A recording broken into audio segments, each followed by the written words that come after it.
Hello, my name is Garrett Ward, 34 years old. I was once a Marine serving 2 tours in Afghanistan, where dusty days and freezing nights forged me into a man who knows how to stay calm in the midst of a storm. Now I live in a small suburban town in North Carolina, where oak-lined streets and endless fields evoke a sense of peace I once dreamed of during my days in combat. My house sits at the end of a dirt road, a modest place with 3 bedrooms, a garage full of tools, and a small backyard garden where I grow tomatoes, zucchini, and a few rows of greens. It's a long-held dream of mine, a simple life, a home to marry the girl I love, to raise children, and to forget the gunfire that still occasionally echoes in my dreams. I'm not the type to talk much about myself, but if you're reading this, you probably want to know who I am and why this story is worth telling. Let me start from the beginning, from my days as a kid in Fort Worth, Texas, growing up in a family that was never particularly well off. My father, Rick Ward, 63, was a skilled mechanic, but a minor stroke a few years ago forced him into early retirement. My mother, Cheryl, 60, used to work as a cashier at a local supermarket, but she too stopped working due to arthritis and high blood pressure. They now live in a small rented apartment in Fort Worth, surviving on Social Security and a meager insurance payout. They never owned a home, and that always drove me to promise myself I'd do better, to build a more stable life. I have an older sister, Amber, 37, who lives in Florida with her wealthy husband. Amber has always been sharp, knowing how to navigate her way into a comfortable life, and I don't hold that against her. But between us, the distance isn't just geographical. Amber has a way of making me feel like I've never quite measured up. Then there's my younger brother, Troy, 25, who's a different story altogether. He dropped out of college halfway through with no clear plans, just drifting and living off others. Troy is the kind of person you both pity and get frustrated with, like a lost puppy who refuses to find his way home. I grew up in a family full of mismatched pieces. My father was strict, always talking about a man's responsibility, but he rarely showed affection. My mother, on the other hand, was always gentle, but sometimes I felt she used that gentleness to keep us under her control. Amber always sided with Mom, while Troy just did whatever he wanted. Our family wasn't exactly broken, but it was never a perfect picture either. When I was 18, I joined the Marines. It was my way of escaping Fort Worth, the endless family arguments, and the suffocating feeling of not knowing where I truly belonged.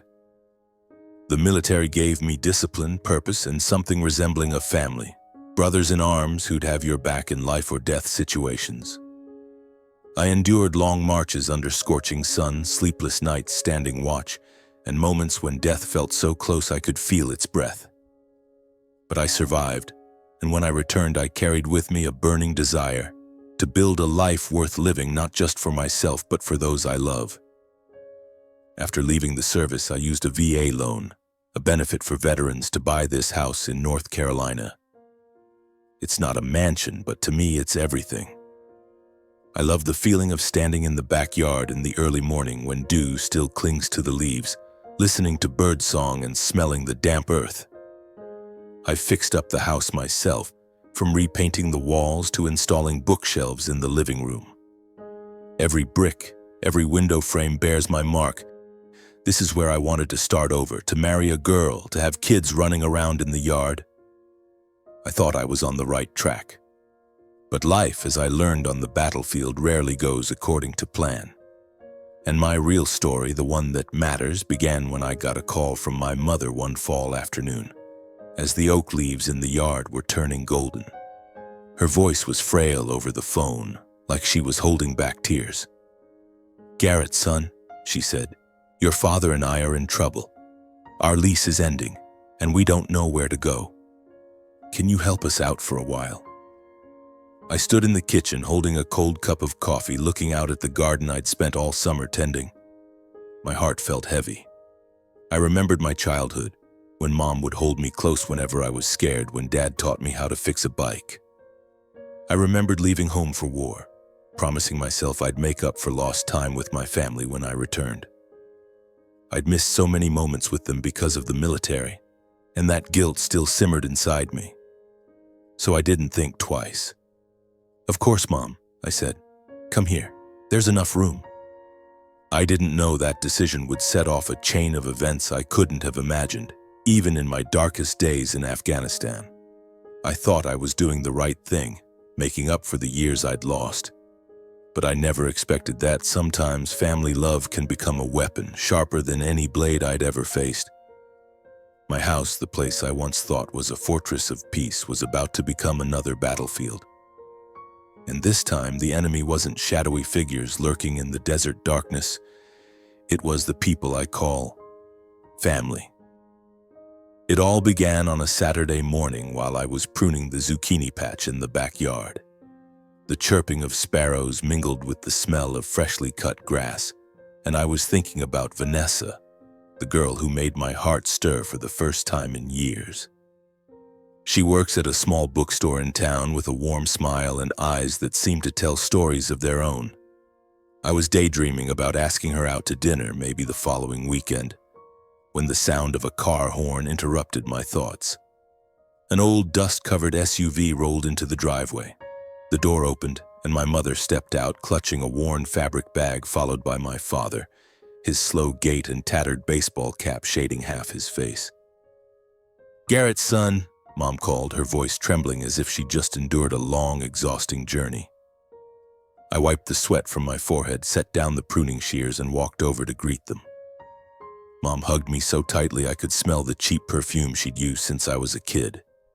Dad just nodded, muttering something about how bad the roads were from Texas. I glanced at the car, waiting to see if anyone else was with them. And then Troy, my younger brother, poked his head out from the back seat, earbuds in, eyes glued to his phone. He gave a half-hearted wave as if showing up at my house was the most natural thing in the world. "You doing okay?" Mom asked, her hand brushing my arm, but her eyes were already scanning the house. "Your place is really nice. Look at that garden. My boy, always so thoughtful." I smiled, trying to hide the unease rising in my chest. "Thanks, Mom. Come inside, I'll make some coffee." I led them in, trying not to notice how Mom surveyed the living room like she was appraising every item. Dad plopped onto the sofa, sighing as he kicked off his shoes, leaving small streaks of mud on the rug. Troy made a beeline for the fridge, grabbing a soda without asking. I told myself they'd had a long trip and needed to settle in. But deep down, I knew things wouldn't be as simple as I hoped. Over a quick lunch I threw together, sandwiches and a salad made from garden vegetables, Mom recounted their story. Their lease in Fort Worth had ended, the landlord raised the rent, and they couldn't afford to stay. "Just a few months, Garrett," she said, her eyes welling up. "We'll find a new place, but right now, you know your dad's not well and I'm not much better. We need each other." I nodded, guilt creeping up again. During my years in Afghanistan, I was barely present in their lives. The letters Mom sent, the brief satellite calls, they all reminded me how much I'd missed. Troy's birthdays, my parents' 30th anniversary, even the times Mom was hospitalized for high blood pressure.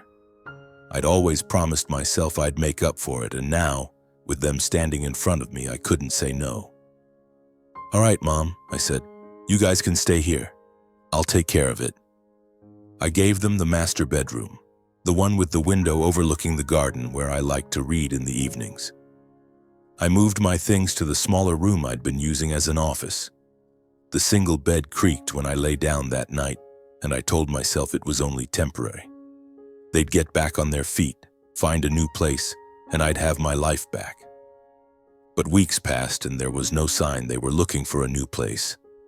Dad spent his days watching TV, flipping between car repair shows and hunting programs.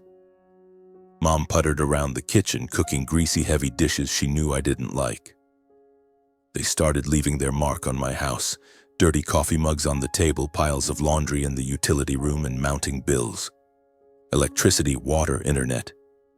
I paid for it all. Mom even asked me to buy the organic coffee Dad liked, because you know he can only drink that kind, Garrett. Then one day, Troy joined them. One afternoon, he showed up at the door, a ratty backpack in hand and a smirk on his face.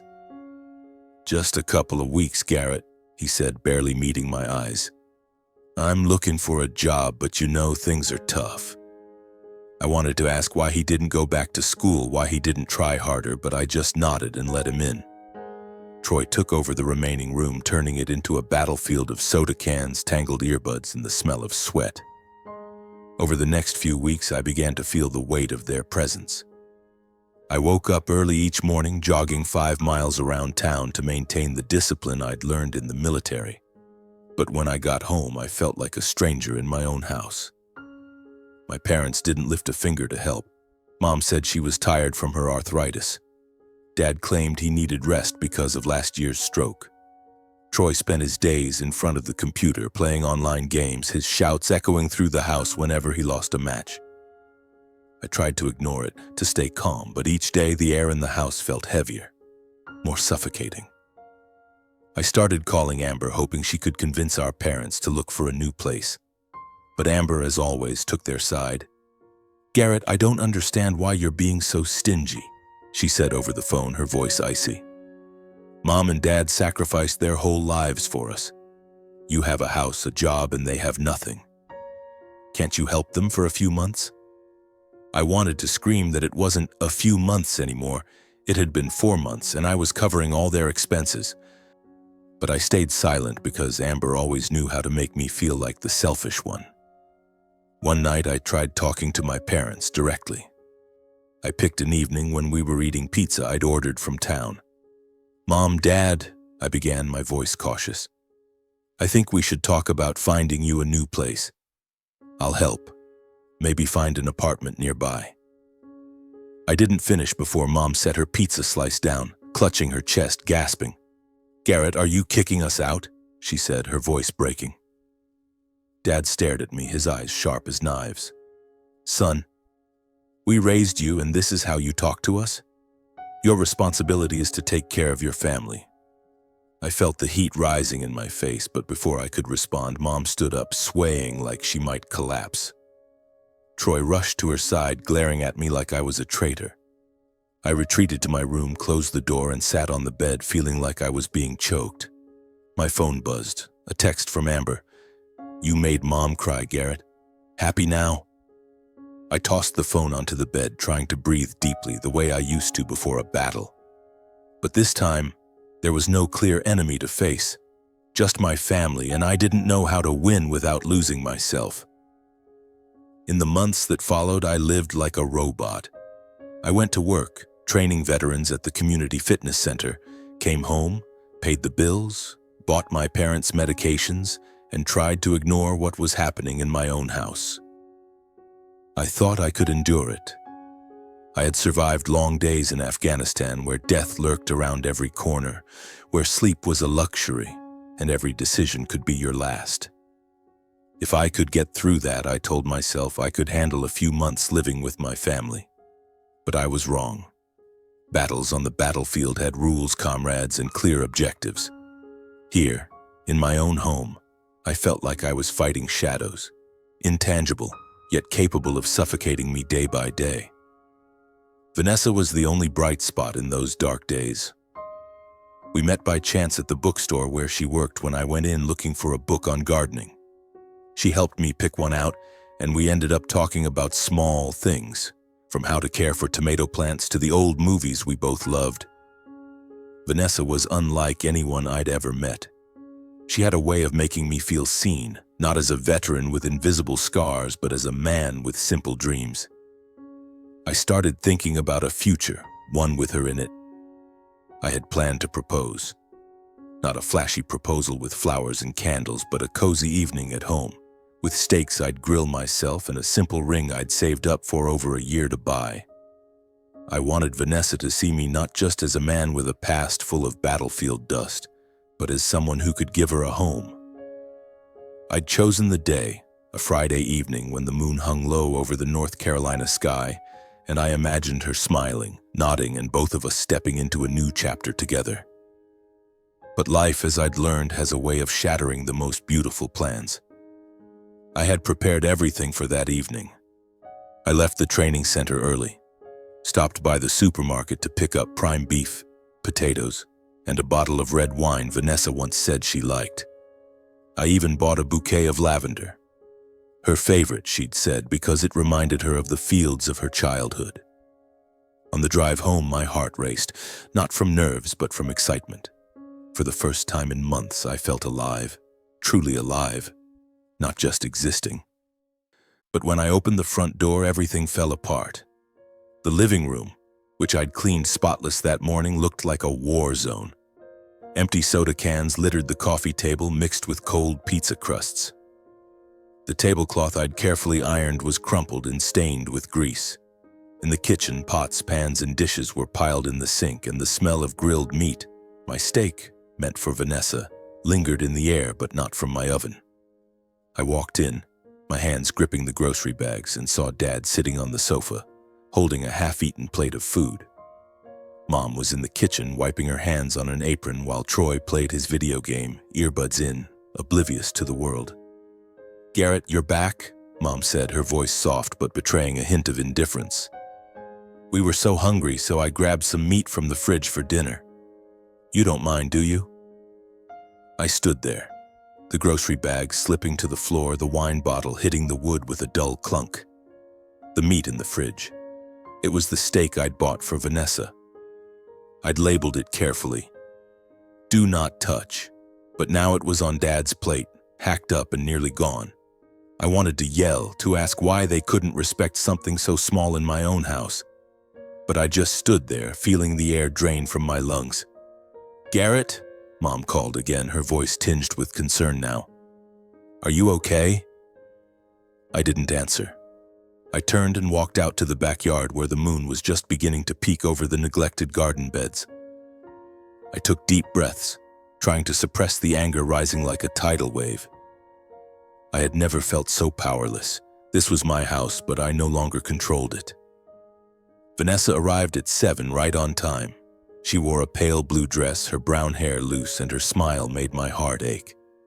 But when she stepped inside, I saw the light in her eyes flicker. She looked around, the messy living room, the stale food smell, Dad's coughing from the sofa, and Troy still shouting into his headset. I tried to smile, to act like everything was fine. "Sorry, it's a bit messy today," I said, my voice faltering. "Let me clean up a bit and we'll have dinner." Vanessa nodded, but I could tell she was uncomfortable. She sat down, her hands clasped tightly as if trying to anchor herself. I rushed to the kitchen, desperate to salvage the evening, but everything was gone. No steak, no potatoes. Mom had used them to make the mashed potatoes she liked. All I had left were a few slices of bread and some wilted salad. I felt like I was trying to build a castle from crumbling sand. Dinner was a disaster. Vanessa tried to make conversation, asking about my work, but Mom kept interrupting, talking about her aching joints or how Dad couldn't sleep because of the weather. Troy didn't even leave his chair, the sound of his game drowning out Vanessa's voice. Finally, she stood up, saying she had to leave early for a morning shift. I walked her to the door, trying to say something to keep her there, but she just gave a sad smile and said, "Call me when you're ready, Garrett." When the door closed, I felt like I'd lost a piece of myself. I turned back into the house, and for the first time in years, I couldn't hold back my anger. I stormed into the living room, standing in front of Dad, Mom, and Troy. "What do you think this is?" I shouted, my voice shaking. "This is my house. I've done everything for you, and this is how you treat me. Taking my stuff, trashing my home, showing me no respect." Dad looked at me, his eyes cold. "Garrett, calm down," he said, as if I were a child throwing a tantrum. "What are you talking about? We just borrowed some food. You want us to starve?" Mom started in with her usual sweet tone. "Son, I didn't expect this from you," she said. "I gave my whole life for you, and now you're turning your back on me?" I wanted to slam my fist on the table, to tell them to get out right then and there. But then Mom swayed, leaning against the chair like she might collapse. Dad stood up, supporting her, and glared at me like I was a traitor. My anger dissolved, replaced by the familiar guilt. I'd made Mom cry. I'd disappointed Dad. I turned, walked to my room, and slammed the door. That night, I didn't sleep.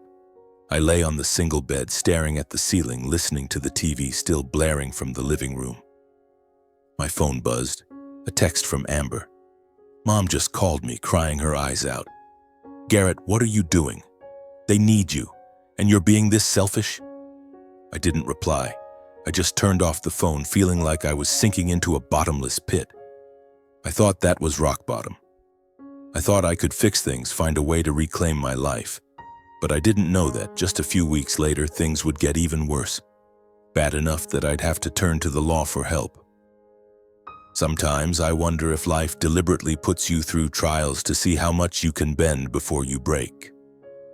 I used to think I was strong, not in a boastful way, but with the resilience forged through years in Afghanistan, where every day was a gamble with fate. But lying in a hospital bed with sharp pains shooting down my spine, I began to doubt whether I was as strong as I once believed. The accident happened on a Saturday morning during a National Guard Reserve training session. I still attended these drills a few times a year, not just to keep my skills sharp, but to reconnect with old comrades, the only people who truly understood what I'd been through. We were running a rope climbing exercise on rough terrain, something I'd done hundreds of times. But this time, the rope was frayed, a mistake I should have noticed. At about 5 meters up, it snapped. I fell, my back slamming into a rock. Pain exploded like a bomb, and then everything went black. When I woke up, I was in the hospital, the fluorescent lights blinding and the smell of antiseptic thick in the air. The doctor said I had a mild spinal injury. Lucky not to be paralyzed, but I'd need extended bed rest, possibly for months, and physical therapy to recover. You're a strong guy, Garrett, the doctor said, his tone reassuring. But you'll need time and care. I nodded, but my mind was fixated on one thought. How was I supposed to recover when my own home was no longer a place I could rest? I called Mom from the hospital, my voice weak through the receiver. I didn't expect her to rush over, but I hoped at least one family member would visit. Maybe bring me a bottle of water or just sit by my side. Mom, I had an accident during training, I said, trying to keep my voice steady. I'm at St. Mary's Hospital. It's not too serious, but I'll be here for a while. There was a long pause on the other end. Then Mom spoke, her voice full of worry. But not for me. Oh, Garrett, are you okay? But I'm busy taking care of your dad. You know he's not well. And Troy needs me too. A tough guy like you will be fine, right? I gripped the phone, feeling like someone had just plunged a knife into my chest. Yeah, Mom, I replied, my voice hoarse. I'll be fine. But when I hung up, I felt more alone than ever. I'd faced death before, but I'd never felt this abandoned. My family, the people I'd sacrificed everything to help, didn't show up. The days that followed in the hospital were a blur of pain and loneliness.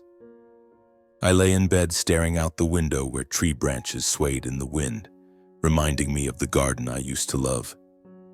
The nurses were kind, but they couldn't fill the void in my heart. I called Vanessa, but every time I heard her voice, I lacked the courage to tell her the whole truth. I just said I had a minor injury and would be home soon. I didn't want her to see me like this, weak, helpless, and betrayed by my own family. Then one day, as I was trying to sit up for some basic physical therapy, the hospital room door opened. I looked up, foolishly hoping it was Mom or even Troy, but it was Jackson, a retired sergeant, an old comrade from Afghanistan. He walked in, carrying a bag of food from my favorite burger joint, a wide grin on his scarred face. Ward, you look like you got run over by a truck, he said, setting the bag on the table. But don't worry, I brought the good stuff. No way I'm letting you starve in this hospital. I laughed for the first time in days, though each chuckle sent a stab of pain through my back. Jackson sat down, recounting old stories from the barracks, the times we nearly died but laughed it off like there was no tomorrow. He didn't ask about my family, but I knew he understood. Jackson always had a way of seeing through me without needing words. He stayed all afternoon, helping me change bandages and even wheeling me down the hall for some fresh air. When he left, I felt a spark of strength, however small. But that comfort didn't last long. A few days later, I got a call from Troy. I thought he was checking on me, but no. "Hey, Garrett, can I borrow your truck?" he asked, his tone casual, as if I weren't lying in a hospital bed. "I need to meet some friends, and the bus is such a hassle." I gripped the phone, the pain in my back merging with the anger in my chest. "Troy, I'm in the hospital. I can't even walk. You think I'm in the mood to deal with the truck?" "Come on," he laughed like I was overreacting. "Just for a bit. You're not using it right now, are you?" I agreed, not because I wanted to, but because I was too exhausted to argue. I told him where the keys were and repeated over and over to be careful. That truck, an old but reliable pickup, was something I'd saved for years to buy. It wasn't just a vehicle. It was a symbol of the independence I'd built after the military. A week later, I got a text from Troy. "Garrett, the truck's got a little damage, but it's fine. I'll fix it." I called him immediately, but he didn't pick up. When I asked Mom, she just said, "Oh, you know Troy, he's just clumsy. Don't worry, he'll take care of it." But I knew Troy wouldn't take care of anything. He never had. In the days that followed, I lay in the hospital bed trying to focus on recovery, but my mind kept drifting to my house. I imagined Troy driving my truck, maybe crashing it somewhere, or worse, abandoning it. I thought about my parents, how they used their ailments as excuses to stay in my home, how they hadn't once asked if I was okay. I thought about Vanessa, my heart tightening as I recalled her sad smile that night. I wanted to call her, to say I was sorry, to promise I'd fix everything, but I didn't know where to start. Jackson visited a few more times, bringing food, books, and even a small radio for music. "You need to get out of your own head, Ward," he said, clapping my shoulder. "Don't let this stuff drag you down. You're stronger than that." I nodded, but inside I wasn't sure I was strong anymore. Each night, as the hospital lights dimmed and the machines hummed steadily, I lay there, staring at the ceiling, wondering what I'd done wrong. I'd given my family everything, my home, my money, my time, but they hadn't given me even a shred of respect.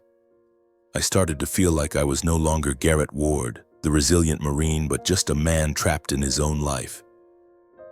Then one afternoon, as I tried to sleep to escape the pain, my phone buzzed. It was a call from Aunt Linda, a distant relative I rarely spoke to. Her voice trembled over the line as if she were holding something back.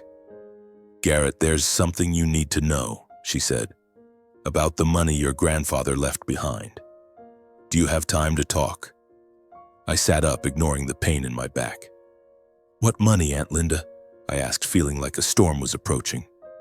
"Garrett, before he passed, your grandfather left a trust fund, about $200,000, she continued. "He wanted you to have it to start over after the military, but your mother, Cheryl, and Amber, they hid it from you. They told me you agreed to let them manage the money. I didn't suspect anything until recently, when I checked some old documents and found out the truth." I gripped the phone, feeling like the floor was collapsing beneath me. "What truth?" I asked, though part of me dreaded the answer. "They transferred the money to their own accounts," Aunt Linda said, her voice heavy. "Some of it went to pay off Amber's debts. That big house in Florida isn't cheap. The rest, I heard they used it to cover Troy's debts and buy a bunch of expensive gaming equipment.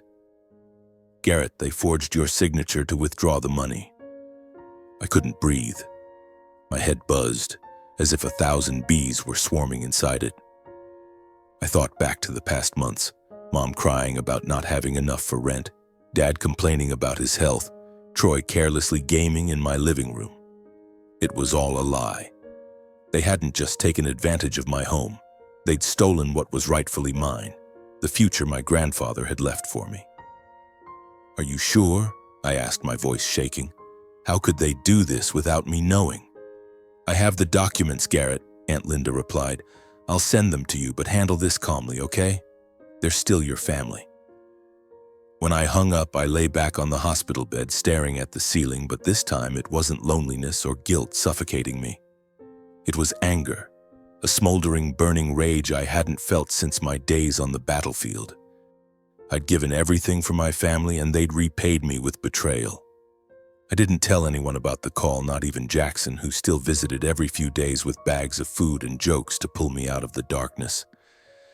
I didn't want him to see me like this, not just weakened by injury, but broken by my family's betrayal. A few days later, Aunt Linda sent a package of documents to the hospital. With trembling hands, I opened it and read every line of my grandfather's will. My name was clearly stated: Garrett Ward, my grandson, shall receive the full $200,000 from the trust upon reaching the age of 30 or after leaving the military. I was 34, discharged for 3 years, and not one person in my family had told me about this money. The package also contained copies of bank transfers with my signature, but it wasn't mine. I stared at the forged scrawl and the rage inside me flared. I hadn't just been cheated out of money. I'd been cheated out of trust. The people I loved most, the ones I'd sacrificed everything to protect, had turned me into a pawn in their game. I started taking action. I contacted Mike, an old friend who had worked in banking before becoming a lawyer. From my hospital bed, I called him, my voice hoarse from both physical and emotional pain. "Mike, I need a good lawyer," I said, cutting straight to the point. "My family stole money from me. A trust fund from my grandfather. They forged my signature. I want to take back what's mine." Mike wasn't surprised, but his voice grew serious, as if he understood the weight of what I was facing. "Garrett, suing your family is a tough road," he said. "But if what you're saying is true, this is serious fraud. I know a lawyer in Raleigh, specializes in elder abuse and trust fraud. Her name's Sarah Coleman. She's the best in the field. I'll set up a meeting." A few days later, I got a video call from Sarah Coleman. She appeared on my phone screen with neatly tied silver hair and sharp eyes that seemed to pierce right through me. I told her everything, from Aunt Linda's call, the documents she sent, to how my mother forged my signature while I was still in Afghanistan. Sarah listened, jotting notes quickly, never interrupting. When I finished, she nodded, her voice calm but resolute. "Garrett, with this evidence, we have a strong case. Forging a signature to withdraw trust funds is a criminal offense, but you need to prepare yourself. Suing family isn't just a legal matter, it's an emotional one." "I know," I replied, gazing out the hospital window where the sunlight faded over the treetops. "But I can't let them keep doing this. I gave them everything and they repaid me by stealing my future." Sarah agreed to start working immediately. She asked me to send all the documents from Aunt Linda, along with any texts, emails, or evidence related to my family. Additionally, I asked her to draft a formal eviction notice requiring my parents and Troy to leave my house within 30 days. "This is the first step," she said. "We'll send it via certified mail so they can't deny receiving it." The day the notice was sent, I sat in my hospital bed, my hand trembling as I signed the document. I imagined Mom opening the envelope, her face paling, then crying as she always did. I pictured Dad slamming the table, yelling about filial duty. And Amber, she'd surely text, calling me a traitor. But I wasn't afraid anymore. I was tired of being manipulated. 2 days later, I heard commotion in the hospital hallway. Mom's shrill, trembling voice echoed through the door. "I need to see my son. Where's Garrett? He can't do this to his parents." My heart tightened. I didn't want to see or talk to them. I was afraid that if I looked into Mom's teary eyes, I'd soften like I had so many times before. My parents always knew how to make me feel like the guilty one. I couldn't let that happen, not now, when I was fighting to reclaim my life. A nurse entered my room, gently asking, "Do you want to see your parents?" I replied, my voice icy. "No, please tell them to leave." The door closed, and in that moment it felt like I'd severed a vital thread inside me. After my parents left, I knew I had to protect my home, my last fortress. I didn't trust my family to leave quietly, especially when they sensed I was taking action. I called Jackson, the one comrade who'd never turned his back on me. "Jackson," I said over the phone, my voice urgent, "I need a big favor. I'm suing my family and demanding they leave my house, but I'm worried they'll do something bad. Can you help me change the locks? Install security cameras and make sure my property is safe. Jackson didn't hesitate. Ward, you don't even need to ask, he replied, his voice as steady as it was back in the barracks. Leave it to me. Focus on recovering. I'll handle the rest. A week later, my parents and Troy had packed up and left. I didn't know where they went, maybe a motel or a rental nearby. True to his word, Jackson showed up the next day with a professional locksmith and a set of modern security cameras. He checked every corner of the house, ensuring nothing was taken. From the TV I'd bought with my savings to the tools in the garage. He even sent me photos of the entire house, along with a text. Everything's good, Ward. They didn't wreck anything. I thanked Jackson and promised to treat him to a proper beer when I got out of the hospital. But just a few days later, early one morning, Jackson called me. His voice more tense than usual. Ward, you need to see this, he said, sending me a video from the security cameras. I opened my phone, my heart pounding as I watched Troy sneaking into my backyard at midnight, holding a pair of wire cutters. He fumbled around the outdoor electrical box trying to cut the power. But Jackson had done his job well. The box was secured with a new lock, and Troy, after a few minutes of failure, threw the cutters to the ground and stormed off, muttering something under his breath. I think he was trying to cut the power to get back at you, Jackson said. But that's not all. This morning I found the water pipe in the backyard damaged. Looks like someone deliberately broke it. I gripped the phone, feeling my blood boil. Troy, I muttered, though I knew Mom and Dad could be behind this too. They didn't just want to leave. They wanted to leave a trail of destruction, just as they'd done with my life. Did you keep the video? I asked Jackson. I need evidence. It's all saved, Jackson replied. The cameras caught everything. If they try anything else, I'll call the cops immediately. I called Sarah, my lawyer, right away and told her about Troy's actions. Garrett, this is property damage, she said, her voice calm but sharp. With this video, we can report it to the police and add charges to the lawsuit. Do you want to proceed? Yes, I answered without hesitation. They've gone too far. Sarah instructed me to send the video to a friend of hers at the local police department. Within hours, an officer contacted Jackson asking for more details. Jackson not only sent the video but also provided photos of the damaged water pipe and a hammer found nearby, likely the tool Troy used. That evening, I got word from Jackson. Troy had been picked up by the police for property damage. He wasn't held long, but being taken to the station was enough of a shock to rattle my family. But that wasn't the end of it. While Troy was being questioned, my parents launched a smear campaign. They went door to door in the neighborhood, spinning lies about how I'd abandoned my elderly parents and kicked the whole family out onto the street. They weren't just betraying me, they were trying to ruin my reputation in this small town where I'd worked so hard to build a new life. Amber, as usual, took things to another level. She posted a long rant on social media calling me an ungrateful son and a selfish jerk who only cares about himself. The post was shared dozens of times with comments from people who knew nothing of the real story. Shameful, one person wrote. Family is everything. How could he treat his parents like this?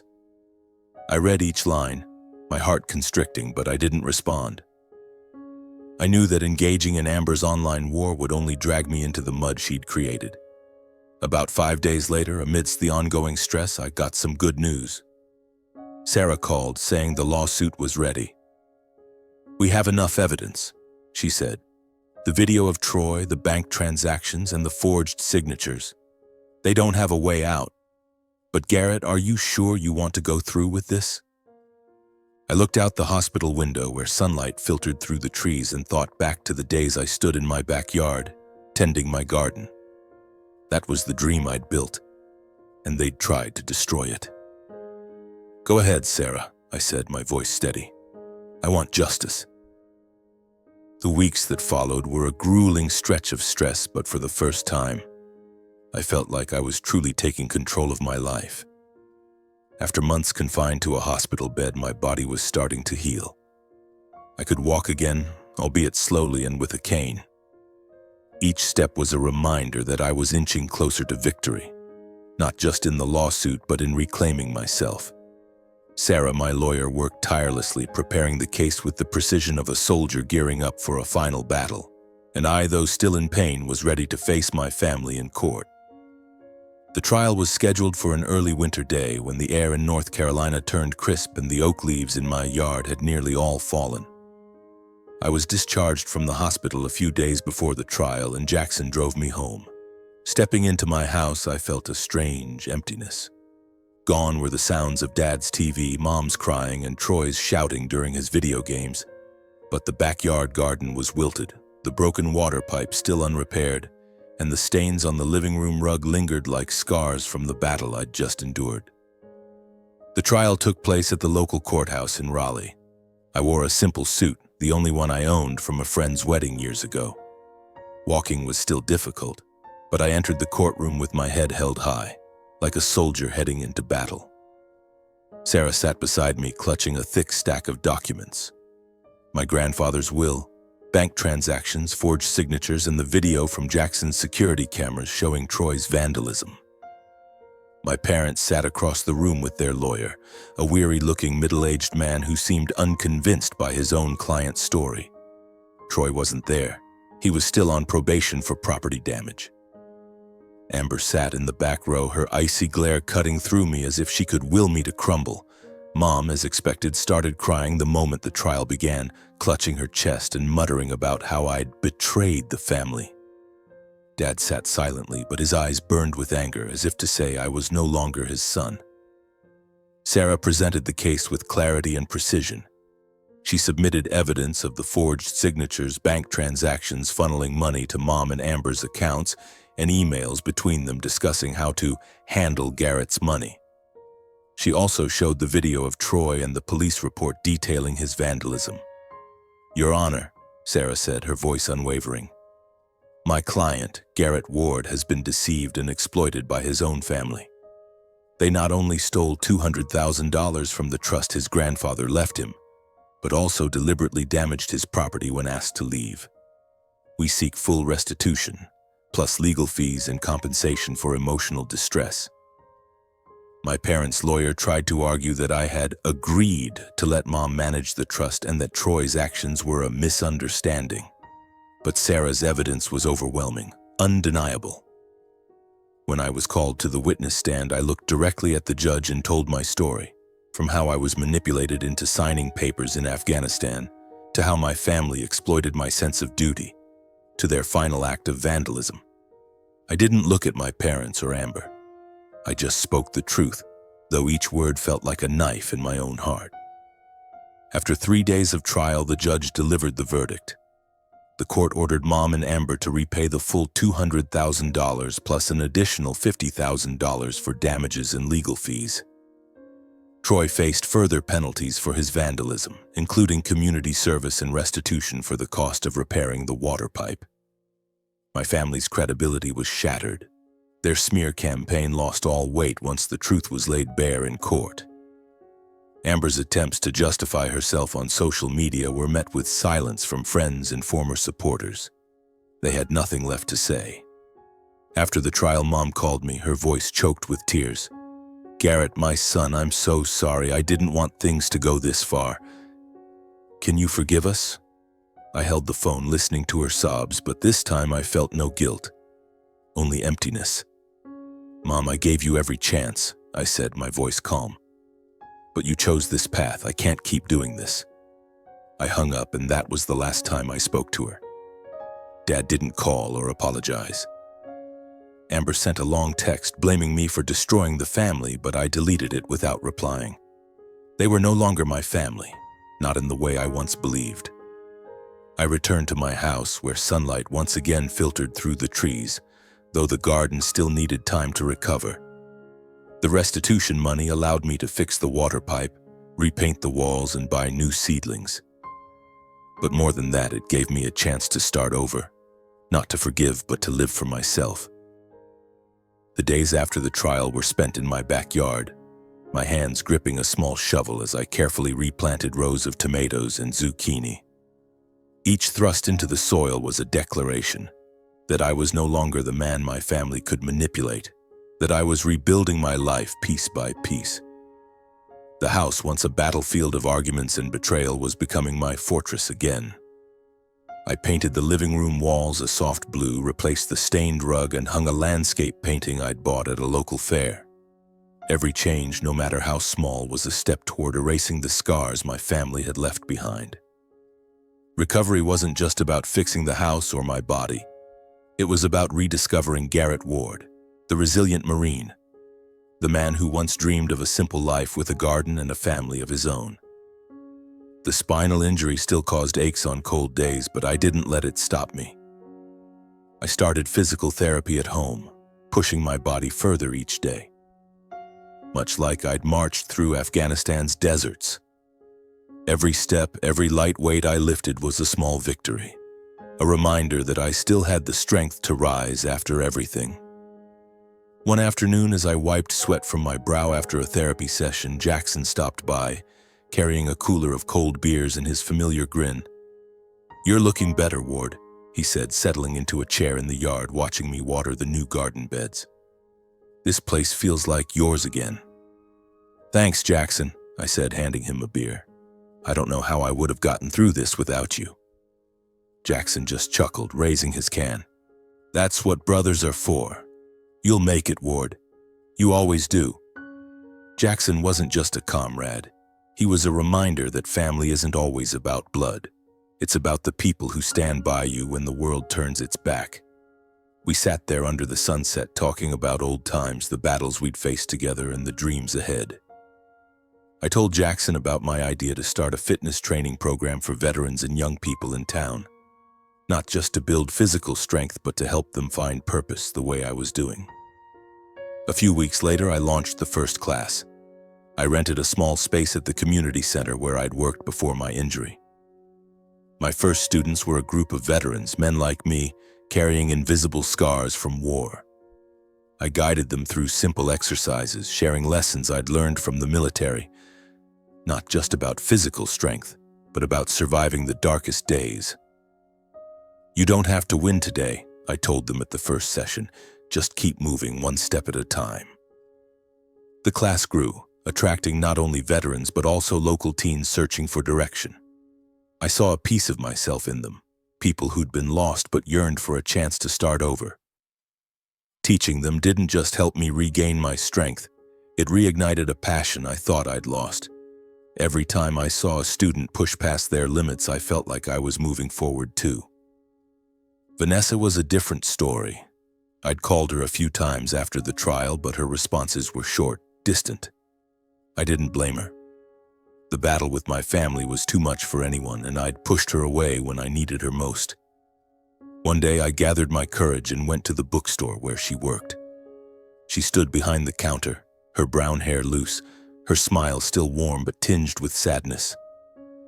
"Garrett," she said softly. "I heard about the lawsuit. Are you okay?" "I'm trying," I replied, looking into her eyes. "I want to make things right, Vanessa, but I understand if you don't want to." She was quiet for a moment, then smiled, her eyes glistening. "You need time, Garrett. And so do I. But I'm proud of you for standing up." We didn't get back together, but that moment gave me hope.